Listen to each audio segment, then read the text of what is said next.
जय कुंज बिहारी जय राधा माधवा जय कुंज बिहारी जय गोपी जन वल्लभा गिरिवरधारी जय गोपी जन वल्लभा गिरिवरधारी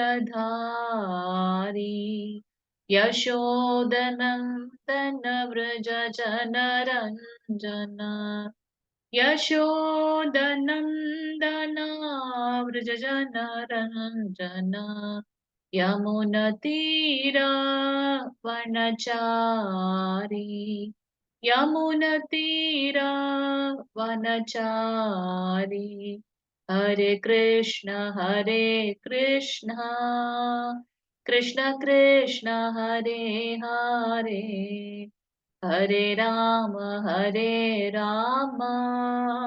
राम राम हरे हरे हरे कृष्ण कृष्ण कृष्ण हरे हरे हरे राम राम राम हरे हरे हरे कृष्ण कृष्ण कृष्ण हरे हरे हरे राम राम राम हरे हरे हरे कृष्णा भगवत गीதை level 1 understand Bhagavad Gita in 18 days 18 நாட்கள் பகவத்கீதை கிளாஸ்ல இன்னைக்கு இது 4வது நாள் வந்திருக்கக்கூடிய அனைத்து பக்த கோடிகளையும் ஸ்ரீ ஸ்ரீ ராதா கோவிந்தா இஸ்கான் பெங்களூர் சார்பாக வருக வருக என்று வரவேற்கின்றோம். ஹரே கிருஷ்ணா.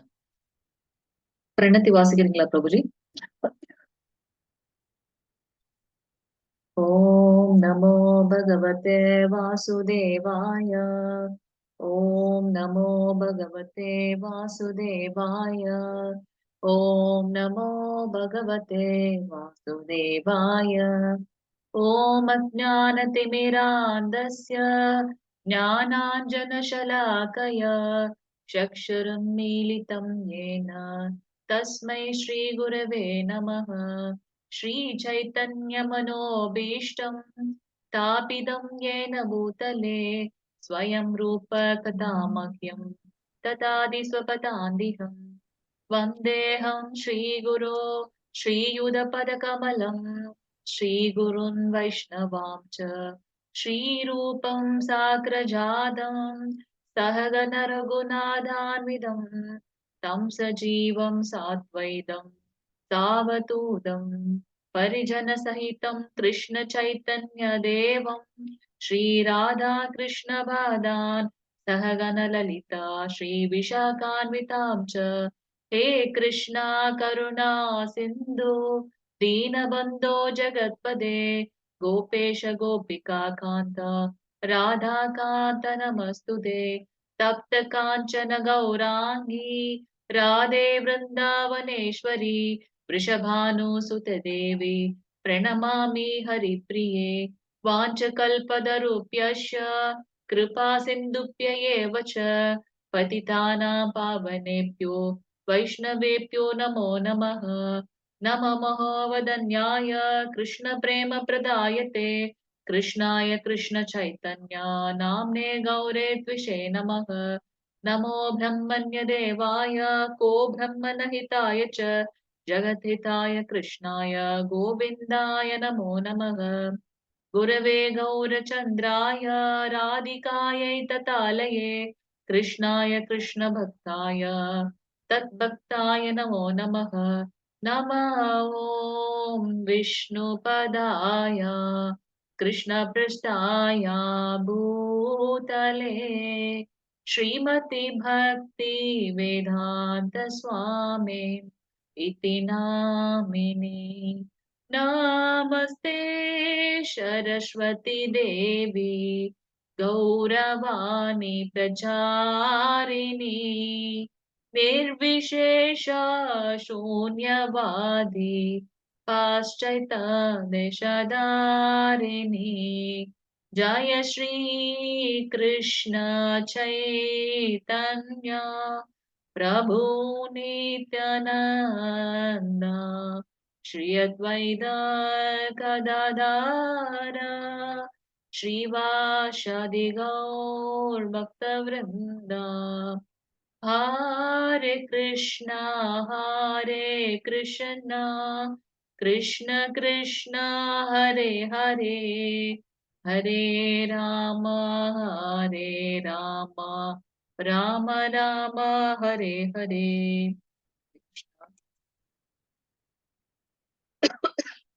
சோ நேற்றுக்கு அத்தியாயம் யாராவது சொல்ல முடியுமா? நேத்து நம்ம பார்த்த அத்தியாயத்தோட பெயர் என்ன? நேத்து நம்ம பார்த்த அத்தியாயத்தோட பெயர் யாராவது சொல்றீங்களா? ஹரே கிருஷ்ணா. யாரு சொல்றீங்க? நேத்து நான் பார்த்த அத்தியாயத்தோட பெயர். ஹரே கிருஷ்ணா. பிரபுஜி வாய்ஸ் கிளியரா இருக்குங்களா? ஸ்கிரீன் தெரியுதுங்களா பிரபுஜி? ஹரே கிருஷ்ணா. ஹரே கிருஷ்ணா மாதாஜி தெரியுதுங்க மாதாஜி. Okay okay. நேத்து நம்ம பார்த்த அத்தியாயத்தோட பெயர் சொல்லுங்க. ஹரே கிருஷ்ணா. எஸ் மாதாஜி. கர்மயோகம். ஹரே கிருஷ்ணா பிரபுஜி. கர்மயோகம். ஓகே. தேங்க்யூ பிரபுஜி. ஹரே கிருஷ்ணா. நேத்து அர்ஜுனர் வந்து கிருஷ்ணரிடத்துல வந்து என்ன கேள்வி கேட்டார்? செயல்களை துரத்தல் வந்து சிறந்ததா அல்லது செயல்களை செய்வது சிறந்ததா? ரெண்டுத்தையும் ஒரே மாதிரி எனக்கு சொல்றீங்களே, நான் எதை கரெக்டா ஃபாலோ பண்றதுன்னு எனக்கு கிளியரா சொல்லுங்கன்னு சொன்னார். சோ பகவான் நிஷ்காம கர்ம யோகம் என்பது ஞான யோகத்தை விட சிறந்தது அப்படின்றது சொல்றார். அது மட்டுமல்ல, நேத்து வந்து 3 விதமான மக்களை நம்ம பார்த்தோம். பௌதீகவாதிகள், கர்ம காண்டத்தை ஃபாலோ பண்றவங்க, கர்ம யோகிகள். பௌதீகவாதிகள் நான் தான் இந்த செயலை செய்கின்றேன், நானே உற்பத்தியாளன், நானே அனுபவிப்பாளன், நானே கட்டுப்பாட்டாளன், உரிமையாளன்ற அந்த தாட்டோட இருப்பாங்க. அதனால அவங்களுக்கு பாவ புண்ணியம் ஏற்படும். கர்ம காண்டவாதிகள் என்ன பண்ணுவாங்கன்னா, சாஸ்திரத்துல என்ன சொல்லப்பட்டிருக்கோ அதை அப்படியே ஃபாலோ பண்ணுவாங்க. அதனால அவங்களுக்கு பாவம் இருக்கலாம், பாவமின்மையும் இருக்கலாம். கர்ம யோகிகள் அவங்களுக்கு புண்ணியமும் அல்ல, பாவமும் அல்ல. ஏன்னா என்ன செயல் செய்தாலும் அதை பகவானுக்கு அர்ப்பணம் செய்கின்றார்கள். அதனால அவங்களுக்கு வந்து பாத்தீங்கன்னா எந்த கர்ம பந்தத்திலும் அவர்கள் கட்டுப்படுவதில்லை அப்படின்றத நம்ம பார்த்தோம். அண்ட் அது மட்டும் இல்லாம பகவான் கிருஷ்ணர் என்ன சொன்னார்? வந்து ஒரு முன்மாதிரியாக இருக்க வேண்டும். என்னுடைய சத்திரிய தர்மத்தை நீ ஃபாலோ பண்ணும் அப்படின்னு சொல்றார்.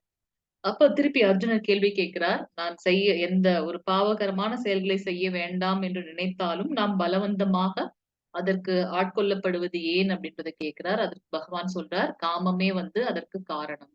நம்ம நேத்து பார்த்தோம் எப்படி அந்த பேராசையினால நாம் வீழ்ச்சி அடைகின்றோம். அந்த சர்க்கிள பார்த்தோம். முந்தா நேத்து பார்த்தோம் இல்லையா? செகண்ட் சாப்டர்ல பார்த்தோம். ஸோ தேர்ட் சாப்டர்ல இந்த யாக சக்கரத்தை பற்றி பகவான் சொல்லியிருக்கார். அதுக்கப்புறம் வந்து பாத்தீங்கன்னா இங்கேயும் வந்து பகவான் என்ன சொல்றார்? மிகப்பெரிய எதிரி நமக்கு யாரு அப்படின்னு பாத்தீங்கன்னா அந்த காமம், பேராசை. சோ அதுல வந்து பாத்தீங்கன்னா 3 விதமான அந்த நிலை இருக்கின்றது அப்படின்றத நம்ம பார்த்தோம். ஒரு நெருப்பை சுற்றி இருக்கக்கூடிய அந்த புகை ஒரு அதுல வந்து பாத்தீங்கன்னா நெருப்பு நல்ல பக்தியோட நம்ம இருக்கும்போது பாத்தீங்கன்னா அந்த காமம் நம்ம விட்டொழித்து விடும். இன்னொன்னு கண்ணாடியை கவர் பண்ணி இருக்கக்கூடிய அந்த டஸ்ட். அது ஒரு வகையான நிலை. அடுத்தது பாத்தீங்கன்னா அந்த கருப்பையில இருக்கக்கூடிய அந்த கரு. அது எப்படி வெளியில வர்றது ரொம்ப கஷ்டமோ, அது போல அந்த மரம் இதெல்லாம் வந்து எக்ஸாம்பிள் அப்படின்றத நம்ம பார்த்தோம். சோ இன்னைக்கு நமக்கு வந்து பாத்தீங்கன்னா, ஆ 4வது அத்தியாயம் ஞான யோகம். முதல் அத்தியாயம் அர்ஜுன விஷாத யோகம். 2வது அத்தியாயம் சாங்கிய யோகம். 3வது அத்தியாயம் கர்ம யோகம். இன்னைக்கு நம்ம பார்க்க போக வேண்டியது ஞான யோகம் அப்படின்றத பார்க்கணும். சோ பகவான் கிருஷ்ணர் இன்னைக்கு நம்ம சொல்ல போறார். இந்த பகவத்கீதை எப்படி பிறந்தது அப்படின்றத பத்தி நம்ம இன்னைக்கு பார்ப்போம். சோ கிருஷ்ணரை பற்றிய ஆழ்நிலை அறிவு. கிருஷ்ணர் அனைத்து பாதைகளின் குறிக்கோளாகவும் வர்ணாசிரம அமைப்பை உருவாக்கியவராகவும் இருக்கின்றார்.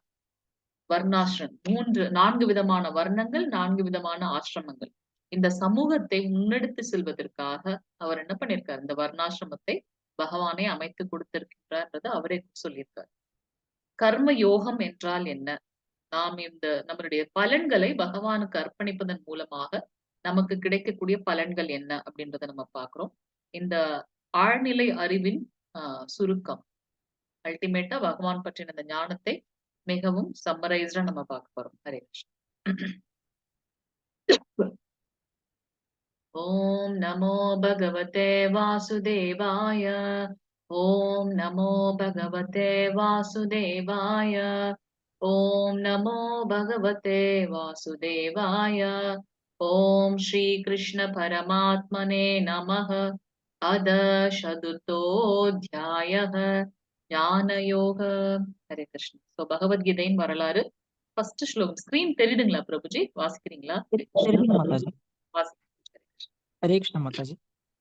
श्री भगवान उवाच इमं विवस्वते योगं प्रोक्तवान् अहम् अव्ययम् विवस्वान् मनवे प्राह मनुर्विश्वागवे अब्रवीत्. हरे कृष्ण माताजी. ஹரே கிருஷ்ண பிரபுஜி. So இங்க வந்து கிருஷ்ணர் என்ன சொல்றார்? புருஷோத்தமரான முழுமுதற் கடவுள் ஸ்ரீ கிருஷ்ணர் கூறினார், அழிவற்ற இந்த யோக விஞ்ஞானத்தை நான் சூரிய தேவனான விவஸ்வானுக்கு உபதேசித்தேன். விவஸ்வான் மனிதகுல தந்தையான மனுவுக்கும் மனு இஷ்வாகு மன்னனுக்கும் இதனை முறையே உபதேசித்தனர். சோ இங்க வந்து பாத்தீங்கன்னா அழிவற்ற நித்தியமான எட்டர்னலா இருக்கக்கூடிய இந்த ஞானம், ஆஹ் ஆத்மாவை பற்றி நாம் அறிந்து கொள்வது ஞானம், பகவானை பற்றி அறிந்து கொள்வது விஞ்ஞானம். முழுமுதற் கடவுள் அவரிடமிருந்து நாம் வந்த துகள் வந்து நாம், அவர் வந்து விபு ஆத்மா, நம்ம வந்து அணு ஆத்மா. அவருக்கு இங்க இருக்க எல்லார பற்றியும் தெரியும். ஆனா நமக்கு நம்மளை பற்றி தெரிந்து கொள்வதே ரொம்ப அபூர்வம். சோ இங்க பகவான் என்ன சொல்றார்? இந்த அழிவற்ற யோக ஞானம் சூரிய தேவனான விவஸ்வான். இந்த சூரிய தேவன், சந்திரன், இந்திரன் இதெல்லாம் வந்து ஒரு போஸ்ட். அந்த போஸ்டுக்கு நம்ம வந்து தகுதியானவர்களா இருந்தா நம்ம அதுல அந்த போஸ்டுக்கு நம்ம வந்து ஆஹ் அமைக்கப்படுவோம்னு பார்க்கணும். எப்படி ஒரு ஒரு ஒரு ஒரு கம்பெனி எடுத்தோம்னா அதுல வந்து மேனேஜிங் டைரக்டர், மேனேஜர்ஸ் அந்த மாதிரி டிஃப்ரெண்ட் லெவல்ல இருக்காங்க இல்லையா? அது போல இதெல்லாம் வந்து ஒரு போஸ்ட். நம்ம வாழ்க்கையை வந்து உத்தமமாக நம்ம வாழ்ந்தால், அதற்கு தகுதியானவர்களாக இருந்தால் நாம் நியமிக்கப்படுவோம் அப்படின்றத பார்க்கிறோம். இதெல்லாம் பாகவதம் படிக்கும்போது நமக்கு தெரியும். சோ இங்க கிருஷ்ணர் என்ன சொல்றாரு அப்படின்னாக்கா, சூரிய பகவானாக இருந்த விவஸ்வானுக்கு வந்து இந்த ஞானத்தை கொடுக்கின்றார். விவஸ்வான் என்ன பண்றார் அப்படின்னாக்கா, இந்த மனித குலத்தை மனு என்பவர் மூலமாக தான் அவங்க வியாபிக்கிறாங்க. சோ அந்த மனிதகுல தந்தையான மனுவிற்கு இந்த ஞானத்தை கொடுக்கின்றார். மனு அவருடைய மகனான இஷ்வாகுக்கு இந்த ஞானத்தை கொடுக்கின்றார்.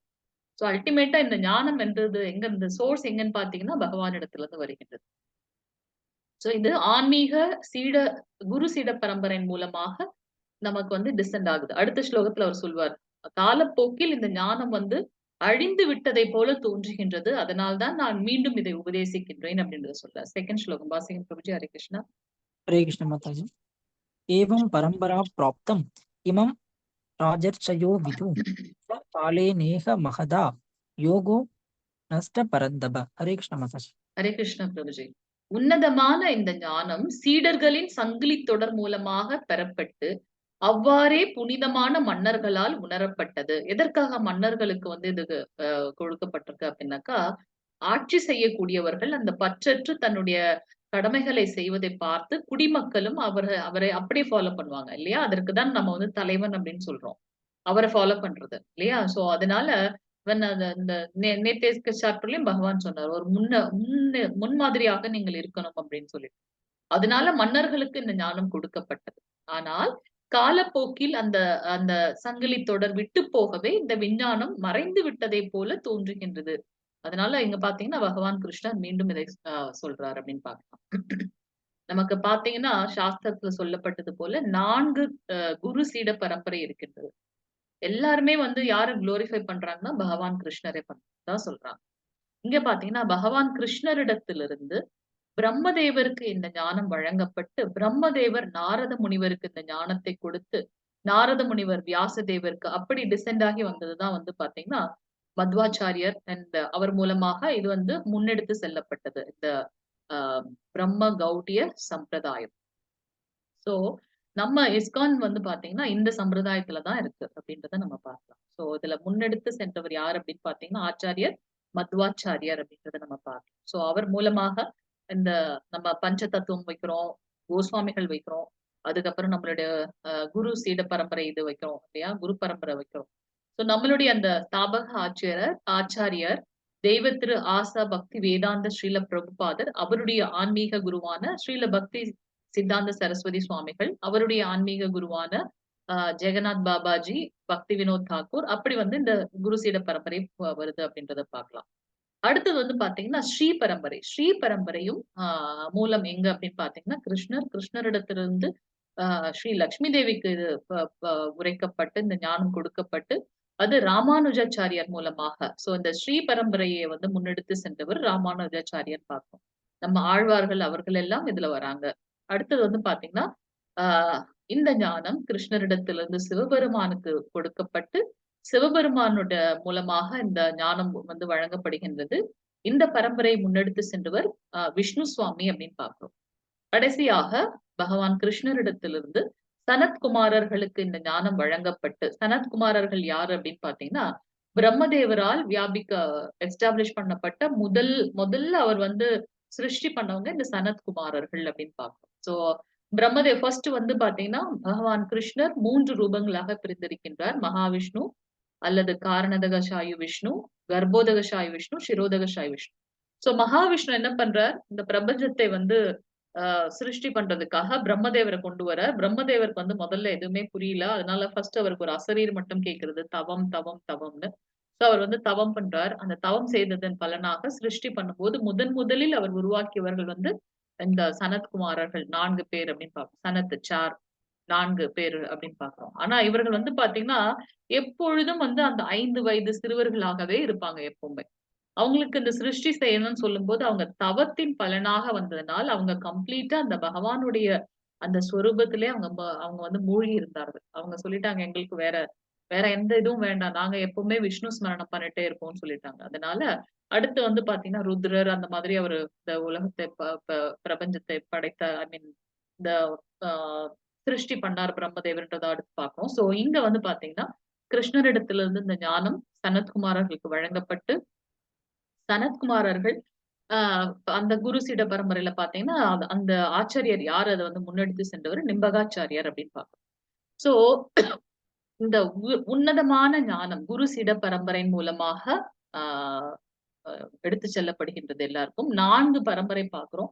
ஒண்ணு வந்து பிரம்ம கௌடிய மத்வாச்சாரிய பரம்பரை, ஸ்ரீ லக்ஷ்மி ராமானுஜாச்சாரியர் பரம்பரை, சிவபெருமான் விஷ்ணு சுவாமி பரம்பரை, சனத்குமாரர்கள் நிம்பகாச்சாரியர் பரம்பரை அப்படின்றத நம்ம இங்க பார்க்கிறோம். ஹரே கிருஷ்ணா. பிரபுஜி ஸ்கிரீன் தெரியுதுங்களா? வாசிங் முடியுமா? தெரியுதுங்க மாதாஜி. ஓகே, ஓகேங்க. ஸ்ரீ பகவான் உவாச்ச பகூனி மே யதீதானி சர்வாணி தவ சார்ஜுன தான்யகம் வேத சர்வாணி நத்வம் வேத பரந்தப. ஹரே கிருஷ்ண மாதாஜி. ஹரே கிருஷ்ணா பிரபுஜி.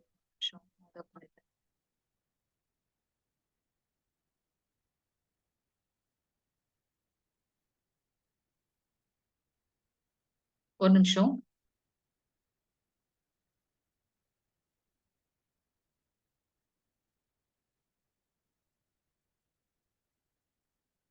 ஐயோ! ஆச்சு. ஒரு நிமிஷம் பிரபுஜி.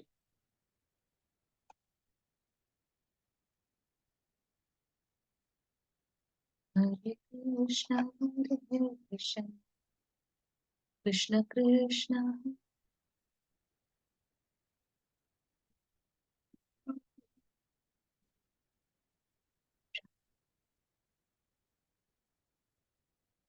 ஹரே கிருஷ்ணா, ஹரே கிருஷ்ணா, கிருஷ்ண கிருஷ்ணா, ஹரே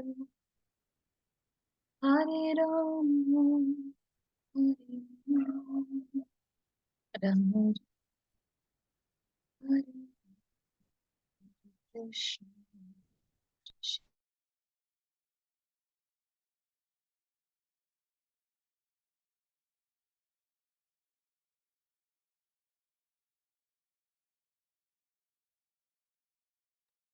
ஹரே கிருஷ்ணா பிரபுஜி. ஒரு நிமிஷம்.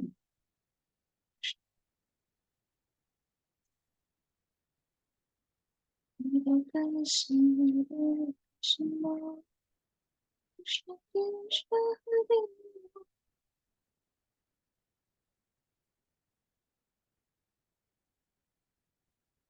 ராம,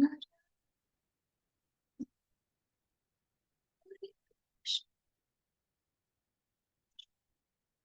விஜய் ஸ்கிரீன் தெரியுதுங்களா? ஹரே கிருஷ்ணா.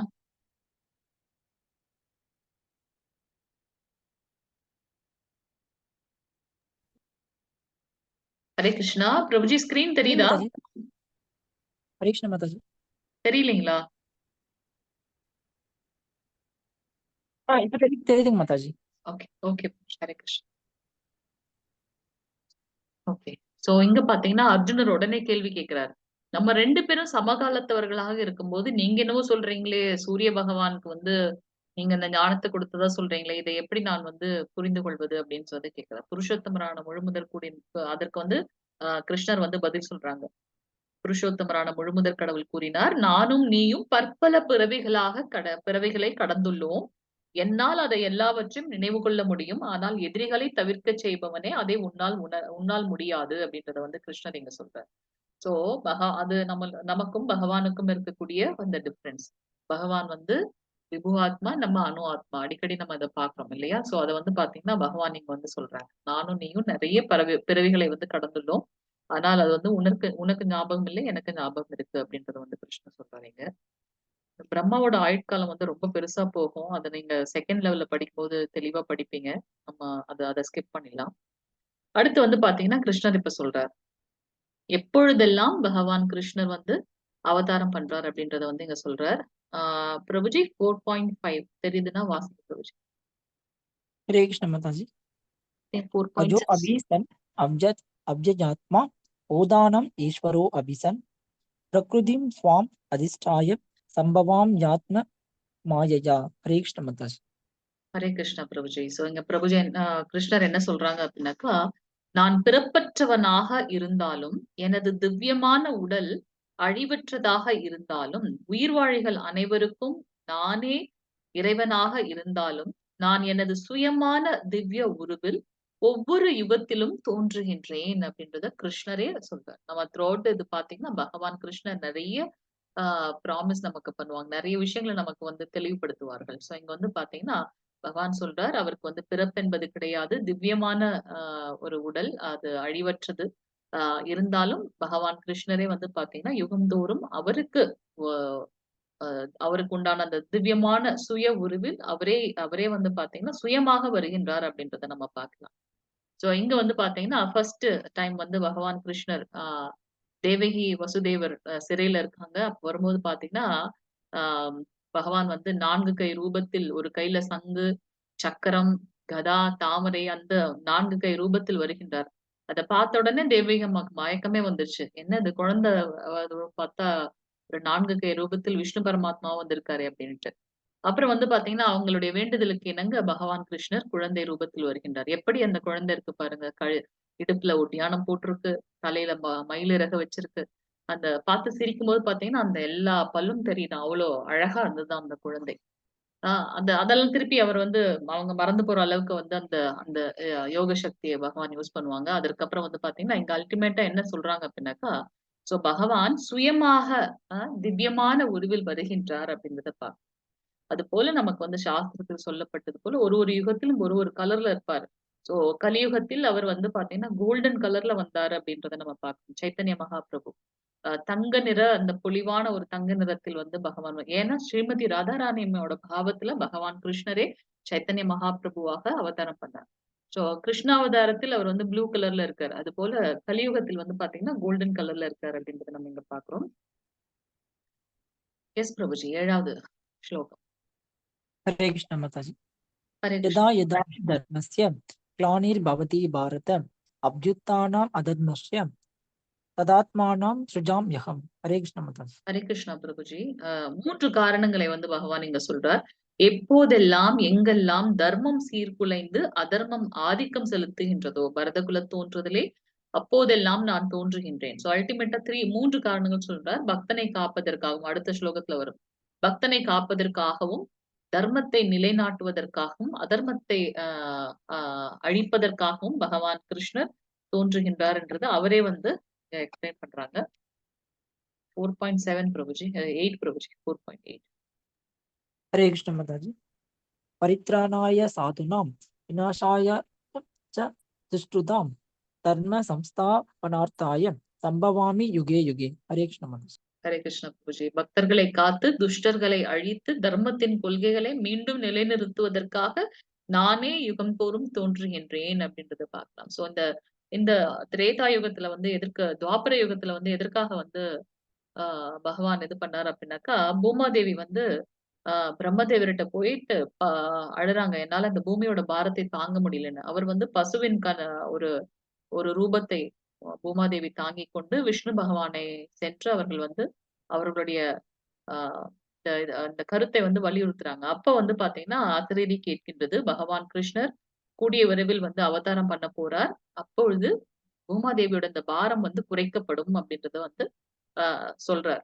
மானசீகமாக பிரம்மதேவருக்கு சொல்றார் அப்படின்றத நம்ம பார்க்கலாம். சோ இந்த ஆ இந்த அதர்மத்தை ஒழித்து தர்மத்தை நிலைநாட்டுவதற்காகவே பகவான் வந்து அவதாரம் பண்றார். மற்றும் அது மட்டுமல்லாமல் பக்தர்களை காப்பதற்காகவும் அப்படின்றத பார்க்கிறோம். அது இல்லாம அவரே வந்து சுயமாக ஒரு திவ்யமான உருவில் வரணும்னு எப்ப அவர் முடிவு பண்றாரோ, அப்ப இந்த அ அவதாரம் பண்றார் அப்படின்றத பார்க்கலாம்.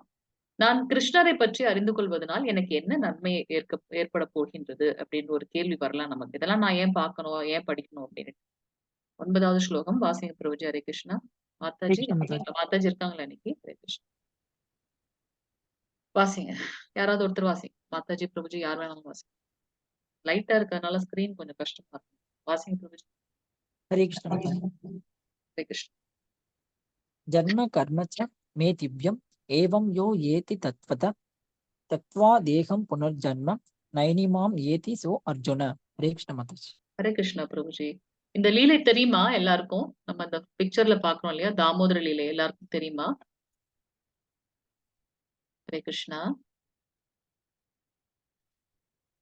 சோ தாம் உதர அதாவது பகவான் கிருஷ்ணரை அந்த உரல்ல வந்து யசோதாமா வந்து அந்த கயிற்றின் மூலமாக கட்டி போட்டிருக்கிற இந்த லீலை வந்து தாமோதர லீலை அப்படின்னு நம்ம பார்க்கிறோம். சோ அவர்களுடைய பகவான் கிருஷ்ணருடைய தோற்றமும் அவருடைய செயல்களும் திவ்யமானது என்பதை எவன் ஒருவன் அறிகின்றானோ அவன் இந்த உடலை விட்ட பின் மீண்டும் இந்த பௌதீக உலகில் பிறப்பு எடுப்பதில்லை. ஏன்னா இந்த பௌதீக உலகம் துக்காலயம் அசாஸ்வதம்ன்றத பகவான் கிருஷ்ணரே சொல்றார். சோ எப்ப நமக்கு வந்து பகவான் வந்து நித்தியமானவர், அவருடைய செயல்கள் வந்து ரொம்ப திவ்யமானது, அவர் தோற்றம் திவ்யமானது அப்படின்றத வந்து உணர்கின்றானோ, அப்ப அவங்க இந்த பௌதீக உலகில் அவர்கள் பிறப்பெடுப்பதில்லை. அவர்கள் எப்பவும் எனது நித்தியமான உலகை அடைகின்றனர் அப்படின்றத வந்து நம்ம பார்க்கணும். சோ ஃபர்ஸ்ட் வந்து நம்ம பகவானிடத்தில் பகவானே முழுமுதற் கடவுள்ன்றதை புரிந்து கொள்ள வேண்டும். அவருடைய செயல்களும், தோற்றமும், நாமமும் வந்து திவ்யமானது என்பதை அறிந்து கொள்ள வேண்டும்ன்றத நம்ம பார்க்கலாம். நமக்கும் பகவான் கிருஷ்ணருக்கும் நிறைய வித்தியாசங்கள் இருக்கின்றது. சோ பகவானுடைய ரூபம் வந்து பாத்தீங்கன்னா, பெர்மனன்டான ஒண்ணு, ரொம்ப ஆன்மீகமான ஒன்று அப்படின்றத நம்ம பார்க்கலாம். ஆனா நமக்கு இருக்கக்கூடிய இந்த உடல் வந்து பாத்தீங்கன்னா, இந்த இது வந்து பாத்தீங்கன்னா தற்காலிகமானது. நமக்கு தான் வந்து பாத்தீங்கன்னா, ஆத்மா வேறு, உடல் வேறு. ஆனால் பகவானுக்கு அப்படி அல்ல. சோ பகவானும் அவருடைய ஆத்மாவும் ஒன்று. அவருடைய உடல் வந்து பாத்தீங்கன்னா, ரொம்ப திவ்யமானது. ஆனா நமக்கு அந்த மாதிரியான செயல்கள் கிடையாது அப்படின்றத நம்ம பார்க்கலாம். இந்த முக்குணங்களுக்கும் அப்பாற்பட்டவர் வந்து பகவான். ஏன்னா, இந்த 3 குணங்களையும் அவர்தான் வந்து ஏற்படுத்தியிருக்க 7வது அத்தியாயத்துல நம்ம பார்க்க போறோம். அவர்தான் வந்து இந்த முக்குணங்களை ஏற்படுத்துகின்றார். சத்துவகுணம், ரஜோகுணம், தமோகுணம். ஒருத்தர் உருவாக்கும்போது அதுக்கு கட்டுப்பாட்டாளராக அவரே இருக்கின்றார். ஆனால் நம்ம வந்து பாத்தீங்கன்னா, இந்த முக்குணங்களால் கட்டுப்படுத்தப்படுகின்றோம் அப்படின்றத வந்து நம்ம பார்க்கலாம். சோ அவர் வந்து மிகவும் தெய்வீகமானவர். நம்ம வந்து அப்படி அல்ல அப்படின்றத நம்ம இங்க பார்க்கிறோம். 10வது ஸ்லோகம் பிரபுஜி வாசிங்க. ஹரே கிருஷ்ணா. ஹரே கிருஷ்ண மாதாஜி. ஹரே கிருஷ்ணா. வீதராக பயக்ரோதா மன்மயா மாம் உபாஸ்ரித பகவோ ஞான தபசா ஊதாமத் பாவம் ஆகதா. ஹரே கிருஷ்ண மாதாஜி. ஹரே கிருஷ்ணா பிரபுஜி. பற்றுதல், பயம், கோபம் இவற்றிலிருந்து விடுபட்டு முழுவதும் என்னில் லயித்து என்னை சரணடைந்த பற்பல நபர்கள் என்னை பற்றிய அறிவால் இதற்கு முன் தூய்மை அடைந்துள்ளனர். பகவான் கிருஷ்ணர் இங்க சொல்றார். யாரெல்லாம் இந்த பற்றுதல் இல்லாம நம்ம சொல்றோம் இல்லையா? ஒவ்வொரு தடவையும் நம்ம சொல்றோம். நம்மளுடைய கர்ம பலன்களின் மேல நமக்கு ஆசை இருக்கக்கூடாது. பற்றற்று நம்மளுடைய கடமையை செய்யணும். இது என்னுடையதுன்ற அந்த அந்த அவா இருக்கக்கூடாது. பற்றற்று, பயம் இல்லாமல் நான் ஒரு ஆத்மா மேக்ஸிமம் என்ன ஆயிடும்? அந்த மாதிரியான ஒரு பயம் இல்லாமல், கோபம் இல்லாமல் இருப்பவர்கள், முழுவதுமாக பகவானிடத்தில் இதெல்லாம் வந்து அந்த அனர்த்தங்கள் அதெல்லாம் போனதுக்கு அப்புறம் நம்மளால இதயம் சுத்தமடைந்து பகவானை பிரார்த்தனை பண்ண ஆரம்பிச்சுருவோம். முழுவதுமாக பகவான்ல லயித்து, அவரை மட்டுமே சரணடைந்து யாரெல்லாம் தூய்மை அடைந்துள்ளார்களோ, ஐ மீன் யாரெல்லாம் சரணடைந்துள்ளார்களோ அவர்கள் வந்து இத தூய்மை அடைந்தவர்களாக இருக்கின்றார்கள். அவர்கள் வந்து இவ்வாறாக அவர்கள் எல்லோரும் என் மீது திவ்யமான அன்புடையவர்களாக இருக்கின்றார் அப்படின்றத நம்ம பார்க்கலாம். நீங்க பார்த்தீங்கன்னா, அ இந்திரபிரஸ்தம் அவங்க வந்து எஸ்டாப்ளிஷ் பண்றாங்க. ஒரு பெரிய மாளிகை பண்றாங்க பஞ்சபாண்டவர்கள். அப்ப வந்து பார்த்தீங்கன்னா, அ முழு மரியாதை யாருக்கு செய்யறது அப்படின்றத பார்க்கும்போது, அ அவங்களோட இதுலயே ஃபேமிலிலயே வந்து மூத்தவர் பார்த்தீங்கன்னா, பீஷ்ம பிதாமகர். அப்ப பீஷ்ம பிதாமகரே வந்து சொல்றாரு. நமக்கு நடுவுல இருக்கக்கூடிய பகவான் கிருஷ்ணர் தான் வந்து இந்த இந்த மரியாதைக்கு வந்து உகந்தவர் அப்படின்றத வந்து நம்ம சொல்றோம்.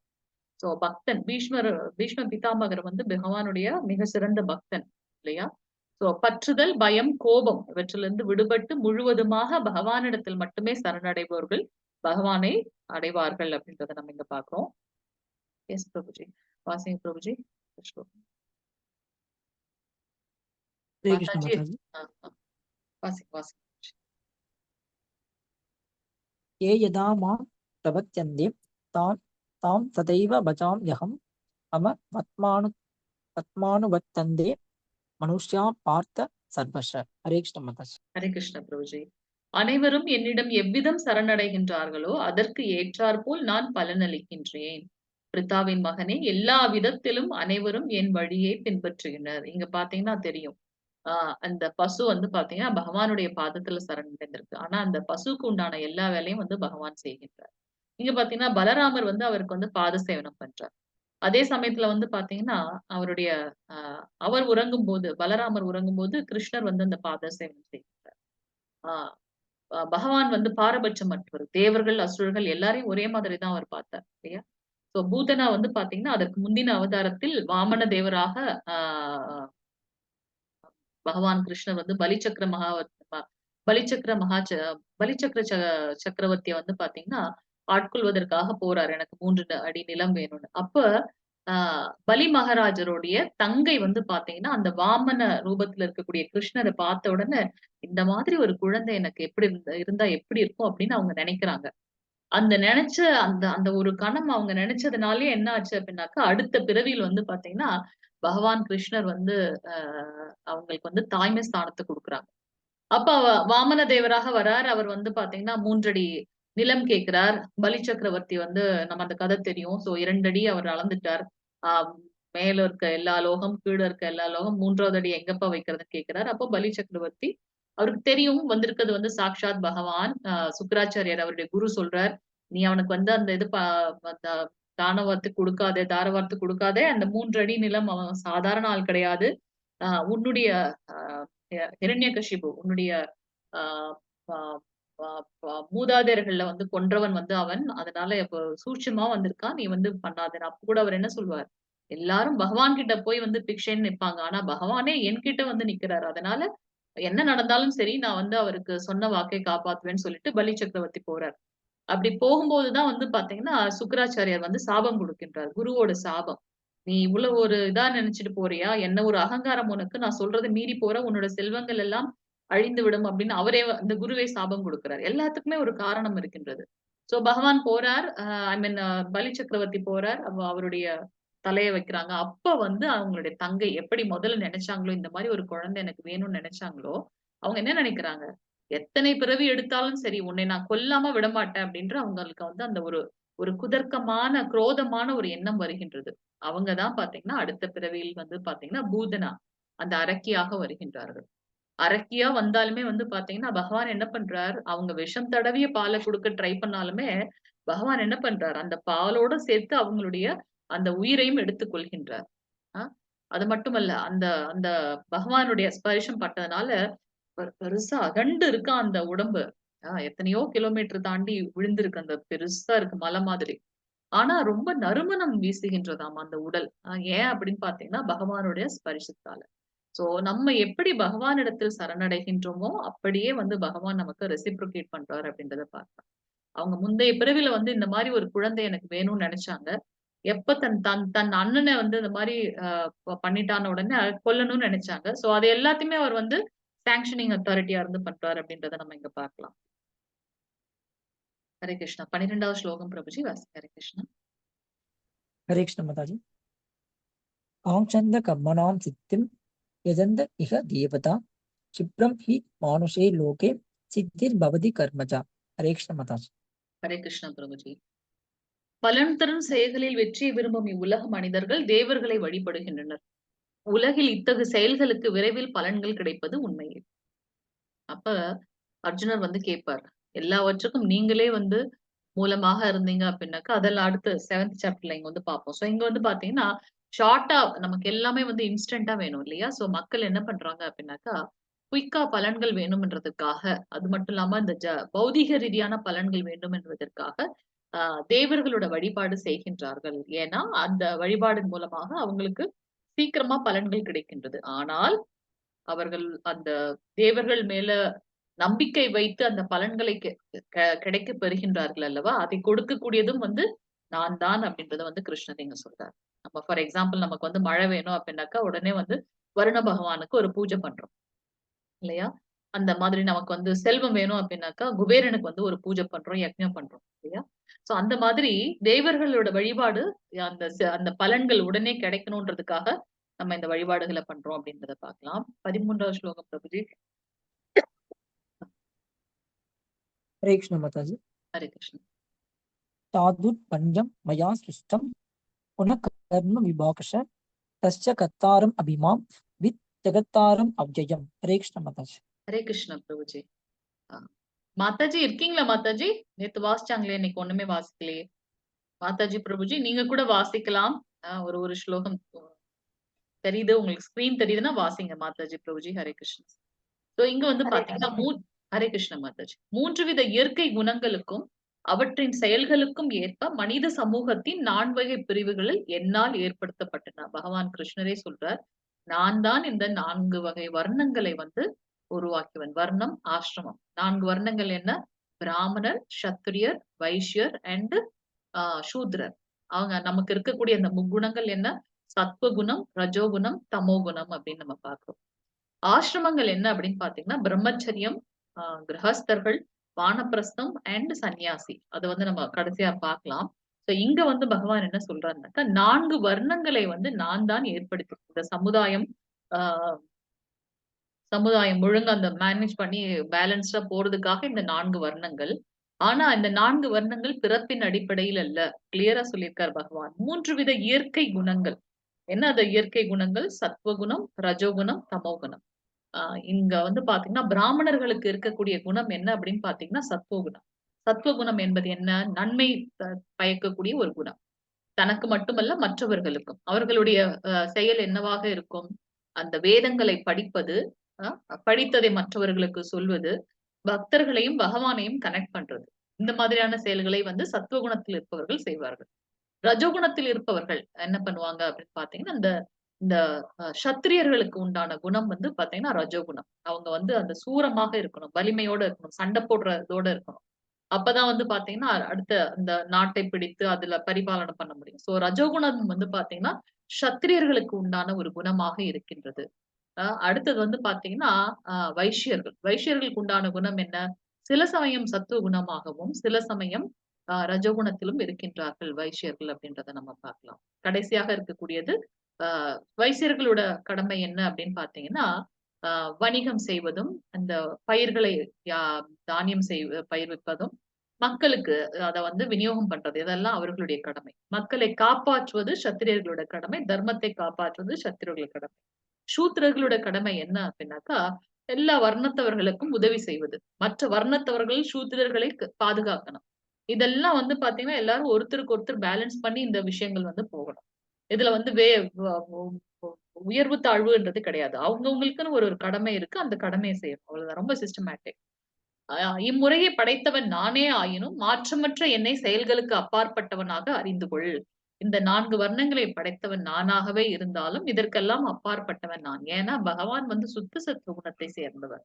நமக்கு தான் வந்து பாத்தீங்கன்னா, அந்த முக்குணங்கள். முக்குணங்களுக்கும் அப்பாற்பட்டவர் பகவான் அப்படின்றத நம்ம இங்க புரிந்து கொள்ளலாம்.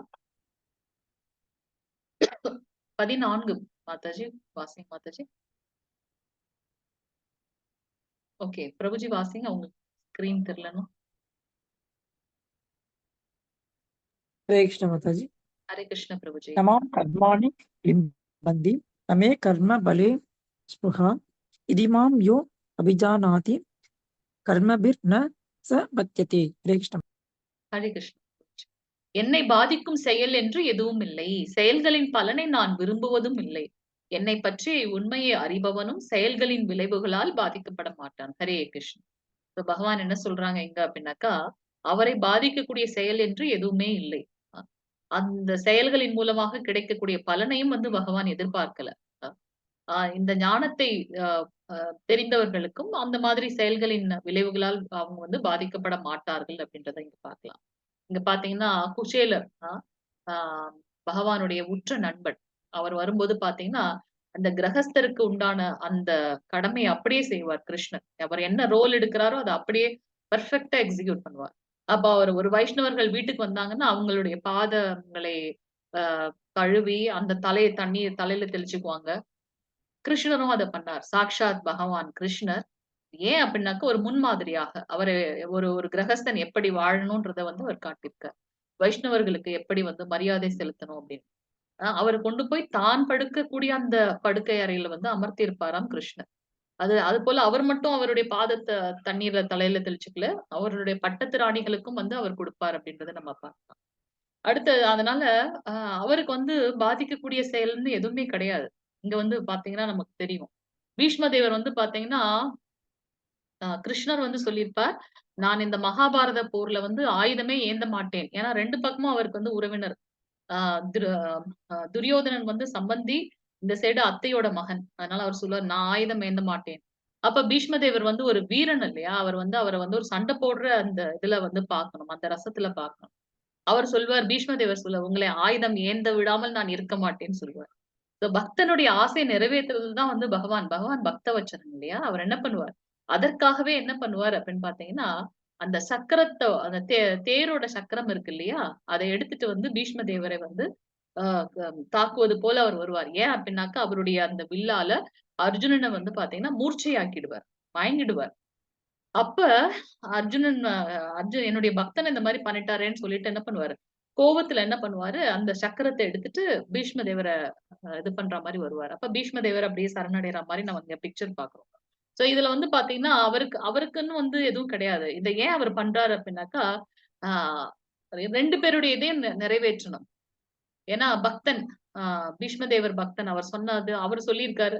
அதனால அவர் சொன்ன வாக்கு கூட அவர் விட்டுருவாரா? இங்க ஒரு ஒரு இதுல வரும்போது பாத்தீங்கன்னா தெரியும். ஆ ஆ ஆ என்னுடைய பக்தன் வந்து இந்த செயல்கள்லாம் செய்யும்போது கண்டிப்பாக என்னை அடைவான் என்று அர்ஜுனா நீ சொல் அப்படின்னு சொல்லுவாரு. ஏன்னா, அவருடைய வாக்க கூட அவர் மாத்திக்குவாரு. ஆனா பக்தன் சொல்லிட்டான்னா, அவர் ஒண்ணுமே அவரால செய்ய முடியாது. அதனால இங்க வந்து பாத்தீங்கன்னா, ஆ த தன்னுடைய பக்தனான அர்ஜுனனை மூர்ச்சையாக்குனது ஒரு ஒரு கஷ்டம். இருந்தாலும் அவர் வாக்க மீறி அவர் சண்டை போடுறதுக்காக போறார். அதே சமயத்தில் பீஷ்ம தேவர் வந்து ஒரு பக்தன். அவர் சொல்லியிருக்காரு, பகவானை ஆயுதம் ஏந்த விடாமல் நான் பார்க்காம இருக்க மாட்டேன். அந்த வீரிய ரசம். அத பார்க்கணுன்ற ஒரு ஆசை அவருக்கு. அந்த ஆசையும் நிறைவேற்றினார் பகவான்றத பார்க்கிறோம். சோ அவரை பாதிக்கக்கூடிய செயல் என்று எதுவுமே இல்லை. இந்த முக்குணங்களுக்கும் அப்பாற்பட்டவர் பகவான் அப்படின்றத நம்ம புரிந்து கொள்ளலாம். 17வது ஸ்லோகம் பிரபுஜி வாசிக்கும். மாதாஜி ஹரே கிருஷ்ணா. जय कृष्ण। ஹரே கிருஷ்ண மாதாஜி. कर्मणो ह्यापि भोक्तव्यं च विकर्मणः अकर्मणश्च भोक्तव्यं गहना कर्मणो गति। ஹரே கிருஷ்ண மாதாஜி. Thank you Mataji. செயல்களின் நுணுக்கங்களை உணர்வது மிக கடினம். எனவே கர்மா என்பது என்ன? விகர்மா என்பது என்ன? அக்கர்மா என்பது என்ன என்பதை தெளிவாக அறிந்து கொள்ள வேண்டும். இதெல்லாம் ஏன் அப்படி வருதுன்னு பார்த்தீங்கன்னா, அவர் கேட்டார் இல்லையா? செயல்களை துறப்பது சரியா? இல்ல செயல்களை செய்யணுமா? அந்த செயலை எப்படி செய்யணும்? நெறைய கன்ஃப்யூஷன் இருந்தது இல்லையா அர்ஜுனனுக்கு. அதற்காக இங்க வந்து எல்லாம் எக்ஸ்பிளைன் பண்றாங்க பகவான். இங்க அந்த ஞானத்தை தெரிந்து கொள்ள வேண்டும். அதனால ஞான யோகம் அப்படின்றத பார்க்கிறோம். கர்மா என்பது செயல். ஆ நம்ம செய்யக்கூடிய செயல்களை கரெக்ட்டா பண்றது. விகர்மான்றது தடை செய்யப்பட்ட செயல்கள். சாஸ்திரத்தில் சொல்லாததை செய்வது வந்து விகர்மா அப்படின்னு பார்க்கிறோம். புலால் உண்ணுதல் கூடாது. ஆனா அத செய்றாங்க அப்படின்னாக்கா அது விகர்மா. தடை செய்யப்பட்ட ஒரு செயலை செய்வது. அகர்மா அப்படின்றது எந்த செயலும் செய்யாமல் இருப்பது. ஆ இந்த ஞானிகள் அவங்கலாம் என்ன பண்றாங்க? பகவானே கதின்ட்டு அப்படியே அவருடைய இதுலயே இருப்பாங்க இல்லையா? அவங்க தவங்கள் பண்ணினாலுமே வந்து பாத்தீங்கன்னா, அதுவும் ஒரு செயல்தான். இருந்தாலும் மற்ற இந்த ஜட செயல்கள் எல்லாம் எதுவும் செய்யாம அவங்க வந்து அமர்ந்து விடுவார்கள். அது வந்து அகர்மா, செயலின்மை. ஆ அ அந்த அனதர் இது என்னன்னு பாத்தீங்கன்னா, கிருஷ்ண உணர்வில் நாம் அந்த செயலை செய்யும்போது பாத்தீங்கன்னா, அதோடைய பலன் வந்து நமக்கு பந்தப்படாது. அதனால வந்து அது அகர்மா. நான் செய்றேன்றத எண்ணம் இல்லாமல் பகவானுக்காக நான் வந்து இந்த செயலை செய்றேன் போது அது அகர்மாவாக கருதப்படுகிறது. அப்படின்றத நம்ம இங்க பார்க்கலாம். ஹரே கிருஷ்ணா. சோ இங்க வந்து பாத்தீங்கன்னா, இந்த 3 இதுக்கும் டிஃபரன்ஸ் பார்க்கிறோம் நம்ம. நேத்து நம்ம பௌதீகவாதிகள், கர்ம காண்டம், கர்ம யோகிகள் எப்படி இருப்பாங்க அப்படின்னு பார்த்தோம். இங்க வந்து பாத்தீங்கன்னா, விகர்மவாதிகள். வேதங்களை பின்பற்ற மாட்டார்கள். கீழான உயிரினங்களாக மறுபிறப்பு எடுக்கக்கூடிய நிலை இருக்கிறது. ஆன்மீகவாதிகளால் ஒற்றுக்கொள்ளப்பட மாட்டாது. அவர்கள் செய்யக்கூடிய செயல்கள்லாம் ஆன்மீகவாதிகளால ஒற்றுக்கொள்ள மாட்டாது. இவர்களும் ஆன்மீகவாதிகளை ஒற்றுக்கொள்ள மாட்டார். எடுத்த பிறவியின் நோக்கத்தில் அவர்கள் தோல்வியே அடைவார்கள். ஏன் அப்டின்னாக்கா, எதற்கு நம்மளுக்கு வந்து மனித பிறவி கிடைச்சிருக்கு? நம்மளும் இந்த யானை, பூனை மாதிரி போயிருக்கலாமே. எதற்கு பகவான் இத குடுத்துட்டு இருக்கார்? நமக்கு வந்து அந்த நுண்ணறிவு என்பதை கொடுத்திருக்கின்றார். அதை பயன்படுத்தி எது சரி, எது தவறு பகுத்தாய்ந்து பகவானை அடைய வேண்டும். அதற்கு தான் இந்த மனித பிறவி கிடைத்திருக்கு. "அரிது அரிது மானிடராய் பிறத்தல் அரிதுன்னு" சொல்லியிருக்காங்க. இல்லையா? ஔவையார். சோ அந்த அந்த பிறவியோட நோக்கமே இல்லாதனால, தெரியாதனால நம்ம தோல்வி அடைகின்றோம். அப்ப பகவான் நினைச்சுக்குவார், "உனக்கு இந்த அரிய பிறவி குடுத்து மனித பிறவிக்கு உண்டான கடமைய செய்யாம, நீ இன்னும் சாப்பிடுறது, இல்ல வேற மாதிரியான பௌதிக ஆசைகள் இருக்கிறதுனால, அதுக்கு ஏற்றார் மாதிரியே நம்ம வந்து ஒரு நாயாகவோ, அல்லது பன்றியாகவோ பிறப்பெடுப்போம்." அப்படின்றத பார்க்கலாம். கர்மவாதிகள், அவர்கள் என்ன பண்ணுவாங்க? சாஸ்திரத்துல என்ன சொல்லப்பட்டிருக்கோ அத அப்படியே பண்ணுவாங்க. பக்தி உள்ளவர்கள், வேதங்களை பின்பற்றுபவர்கள், சொர்க்கம் மற்றும் உபதேவதைகளின் உலகத்தை அடைவர். நமக்கு வந்து பாத்தீங்கன்னா, 14 உலகம் இருக்கு அப்படின்னு நம்ம பார்க்கிறோம். சொர்க்கம் அல்லது உபதேவதைகளின் உலகத்தை அடைவார்கள். இறுதியில் ஜட உலகில் திரும்பவும் பிறவி எடுக்கக்கூடிய வாய்ப்பு உண்டு. ஏன்னா, இவங்க நல்ல காரியங்களை செய்து சாஸ்திரத்த ஃபாலோ பண்ணி, அந்த பகவானுடைய கோலோக விருந்தாவனம் பக்தி அவங்க பண்ணல. சாஸ்திரத்துல சொல்லப்பட்டதபடி அவங்க ஃபாலோ பண்றதுனால, அந்த புண்ணியங்களை சேர்த்து அதற்குண்டான பலனை அனுபவித்து விட்டு, மீண்டும் இந்த பூலோகத்திற்கு வரக்கூடிய வாய்ப்பு உண்டு. பூலோகம் எப்படிப்பட்டது? துக்காலயம் அசாஸ்வதம். சோ ஞானிகள் எப்படி இருப்பாங்க அப்படின்னாக்கா, ஞானத்தின் நிலைக்கு வந்திருப்பவர்கள். ஆத்ம தத்துவம். ஞானிகள் என்பவர்கள் யார்? நான் யார்? என்னுடைய சுபாவம் என்ன? அ பகவானிடத்திலிருந்து வந்த துகள்னால் என்னுடைய கடமை என்ன? அந்த ஞானம் அவர்களுக்கு இருக்கின்றது. ஆத்ம தத்துவம். தன்னுணர்வை அறிந்தவர்கள். அந்த பயன் உலகின் விளைவு மற்றும் மறுபிறப்பின் பொருள்களை அறிந்தவர்கள். அடுத்த பிறப்பு என்பது என்ன அப்படின்றத தெரிஞ்சுப்போம். பக்தி சேவைக்கு வருபவர்கள் மிகவும் உயர்ந்தவர்கள் அப்படின்றத நம்ம இங்க பார்க்கலாம். சோ 3 வகையாக இங்க வந்து பகவான் அவங்கள பிரித்திருக்காங்க. நம்ம பார்க்கலாம். அகர்மா. அகர்மா என்றால் என்ன? 18வது ஸ்லோகம் வாசிங்க பிரபுஜி. ஹரே கிருஷ்ணா. हरे कृष्ण माता जी। ஹரே கிருஷ்ணா. कर्मन् न कर्मय पश्येत् अकर्मणि च कर्मय स बुद्धिमान् मनुष्येषु स युक्तं कृष्ण कर्म कृत्। हरे कृष्ण माता जी। ஹரே கிருஷ்ணா பிரபுஜி. கர்மாவில் அகர்மாவையும், அகர்மாவில் கர்மாவையும் காண்பவனே மனிதரில் அறிவுடையவன் ஆகின்றான். எல்லாவித செயல்களில் ஈடுபட்டிருந்தாலும் அவன் உன்னத நிலையில் நிலை பெற்றுள்ளான். இங்க வந்து பாத்தீங்கன்னா, கர்மாவில் அகர்மா. கர்மானாலே செயல், அகர்மான செயலற்ற தன்மை. இதை எப்படி நம்மளுக்கு வந்து புரிந்து கொள்வது? நம்மளுடைய செயல்களை செய்யும்போது, அதனுடைய பலன்களை எதிர்பார்க்காமல் பகவானுக்கு அர்ப்பணம் செய்யும்போது, நான் அகர்மவாதி ஆகின்றேன். பெஸ்ட் எக்ஸாம்பிள் பாத்தீங்கன்னா, கோபிகள். எல்லாரும் அவங்கவங்க வீட்ல அவங்கவங்களுடைய கடமைய பண்ணிட்டே இருப்பாங்க. ஆனா, அவங்களுடைய மனம் எங்க இருக்கும் எப்பவுமே? பகவான் மேலேயே இருக்கும். அவங்க அதே அந்த வெண்ணெய் எடுக்கிறது எல்லாமே பண்ணுவாங்க. ஆனா, அந்த இத என்ன நெனைப்பாங்க? இது கிருஷ்ணனுக்காக பண்றேன். இந்த ஸ்வீட் கிருஷ்ணன் அவங்க மட்டும் இல்லங்க. அந்த ஐ மீன் விருந்தாவனத்துல இருக்க எல்லா ஜீவராசிகளும் வந்து பாத்தீங்கன்னா, அவங்களோட பிரைம் ஃபோக்கஸ் யாரா இருக்கும்னாக்கா பகவானா தானே இருக்கும். சோ அவங்க வந்து கர்மாவை செய்தாலும், அதோட பலன் மேல அவங்க பற்று இல்லாம இருக்கிறதுனால, அவங்க எல்லாம் அகர்மவாதிகளாக கருதப்படுகின்றார்கள். அகர்மாவில் கர்மாவையும் அகர்மாவில் கர்மாவும் என்ன அது அகர்மா? செயலற்ற தன்மை. ஆனால் அதுல வந்து அவங்களுடைய கடமை செய்றது. கர்மா என்ன அப்படின்னு பார்த்தீங்கன்னா, எக்ஸாம்பிள் பார்த்தீங்கன்னா, நம்மளுடைய நாரத முனிவர். நாரத முனிவர் வந்து பார்த்தீங்கன்னா, மூவுலக சஞ்சாரி. எப்பவும் ஹரிநாமத்தை சொல்லிட்டே இருக்காரு. நாராயண, நாராயண, நாராயண. சோ அவங்க வேற எந்த இதையும் செய்யலனாலும் அகர்மாவில் கர்மாவை காண்பவர். என்ன பக்தியை அடுத்தவர்களுக்கு எடுத்துக் கொடுப்பது அப்படின்னு பார்க்கிறோம். சோ எல்லாவித செயல்களில் ஈடுபட்டிருந்தாலும் அவன் உன்னத நிலையில் நிலை பெற்றுள்ளான் அப்படின்றத நம்ம இங்க வந்து பார்க்கலாம். ஹரே கிருஷ்ணா. வாசிங்க பிரபுஜி. ஹரே கிருஷ்ணா. 34வது ஸ்லோகம் மாதாஜி பிரபுஜி வாசிங்க. ஹரே கிருஷ்ணா. हरे कृष्ण माता जी ஹரே तत् கிருஷ்ணா. परिवातेन प्राणं ज्ञानिनस्तर्शिन हरे कृष्ण माता जी ஹரே கிருஷ்ணா பிரபுஜி. இப்ப வந்து அர்ஜுனன் கேட்பார், எப்படி வந்து இந்த ஞானத்தை தெரிந்து கொள்வது? ஞான யோகம் நம்ம படிக்கிறோம் இல்லையா? சோ எப்படி இந்த ஞானத்தை பெற்று கொள்வது அப்படின் போது அப்ப கிருஷ்ணர் இங்க சொல்றார், ஒரு அங்கீகரிக்கப்பட்ட ஆன்மீக குருவை அணுகி உண்மையை அறிவதற்கு முயற்சி செய்ய வேண்டும். அவர்களிடம் எப்படி நம்மளுடைய கேள்விகளை வந்து கேட்பது? அடக்கத்துடன் அவரிடம் கேள்விகள் கேட்டு அவருக்கு தொண்டு செய். உண்மையை கண்டவர்களான தன்னுணர்வு பெற்ற ஆத்மாக்கள் உனக்கு ஞானத்தை அளிக்க முடியும். நான் செய்யற செயல் கரெக்டானதா? இது என்னை கர்ம பலன்கள்ல வந்து பந்தப்படுத்துமா? நான் என்ன செய்யணும்? அந்த ஞானம் எப்படி கிடைக்கும் அப்படின்னாக்கா, ஒரு ஆன்மீக குருவை அணுக வேண்டும். அவரிடம் பணிவான கேள்விகளை கேட்டு நம்மளுடைய டவுட் வந்து கிளியர் பண்ணிக்கணும். அவர்களுக்கு தொண்டு செய்யணும். நித்தியமான தொண்டுகளை செய்து ஏன் அப்படின்னாக்கா அவர்களை அணுகணும்னா, அவங்களுக்கு வந்து அந்த ஞானம் ஆல்ரெடி இருக்கு. தன்னுணர்வு பெற்ற ஆத்மாக்கள் நமக்கு உன்னத ஞானத்தை அளிக்கும்.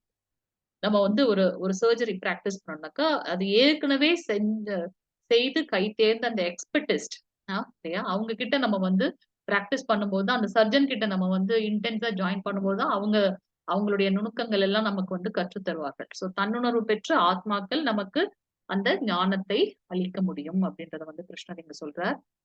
பிரபுஜி கடைசி 2 ஸ்லோகங்கள் 41 வாசிங்க. மாதாஜி பிரபுஜி வாசிங்க. हरे कृष्ण माता जी ஹரே योग संन्यस्त कर्माणं ज्ञान संचिन्न संशयम् आत्मवन्तं न कर्माणि निबध्नन्ति धनञ्जय ஹரே கிருஷ்ண பிரபுஜி. எவனொருவன் தனது செயல்களின் பலனை துறந்து பக்தி தொண்டில் ஈடுபடுகின்றானோ, எவனொருவனது சந்தேகங்கள் உன்னத ஞானத்தால் நீக்கப்பட்டு விட்டனவோ, அவன் தன்னில் நிலை பெற்றிருப்பது உறுதி. செல்வத்தை வெல்வோனே, இவ்வாறாக அவன் செயல்களின் விளைவுகளால் பந்தப்படுவதில்லை. தன்னுடைய செயல்களோட பலன்களை துறந்து எப்போதும் நித்தியமான பக்தி தொண்டில் ஈடுபட்டு அவனுடைய சந்தேகங்கள் எல்லாம் உன்னத ஞானத்தால் நீக்கப்படும். ஏன்னா அவன் ஆல்ரெடி ஒரு ஆன்மீக குருவை அணுகி தன்னுடைய சந்தேகங்களை கிளியர் பண்றாங்க. அதனால அவங்களுக்கு வந்து உன்னதமான ஞானம் கிடைக்கிறது. அவன் தன்னில் நிலை பெற்றிருப்பது மிகவும் உறுதி. அப்படி அவர்கள் செய்வதன் மூலமாக செயல்களின் விளைவுகளில் பந்தப்படுத்தப்படுவதில்லை அப்படின்றத வந்து இங்க கிருஷ்ணன் சொல்றார். கடைசி ஸ்லோகம் வாசிங்க பிரபுஜி. हरे कृष्ण माता जी ஹரே கிருஷ்ண. तस्मात् अज्ञान सम्भूतं कृष्णं ज्ञानासिनात्मन चित्वैनं संशयं योगम् आदिष्टोतिष्ठ भारत हरे कृष्ण माता जी ஹரே கிருஷ்ண பிரபுஜி. எனவே அறியாமையால் உன் இதயத்தில் எழுந்த ஐயங்கள் ஞானம் எனும் ஆயுதத்தால் அழிக்கப்பட வேண்டும். யோக கவசம் பூண்டு பரத குலத்தவனே எழுந்து போர் புரிவாயாக. பெஸ்ட் கவுன்சிலர் வந்து கிருஷ்ணர் இல்லையா? எப்பவும் வந்து அவருடைய அந்த உண்மையான பாயிண்ட், அவருடைய மெயினான இது என்ன? நீ வந்து ஒரு சத்திரியன், நீ இந்த தர்மத்தை நிலைநாட்டணும், அதற்கு போர் புரியணும், நீ போர் புரியணும் அப்படின்றத ஒரு இதுலயும் வந்து எல்லா இதையும் சொல்லிட்டு அதை வந்து இன்சிஸ்ட் பண்ணிட்டே இருப்பார்.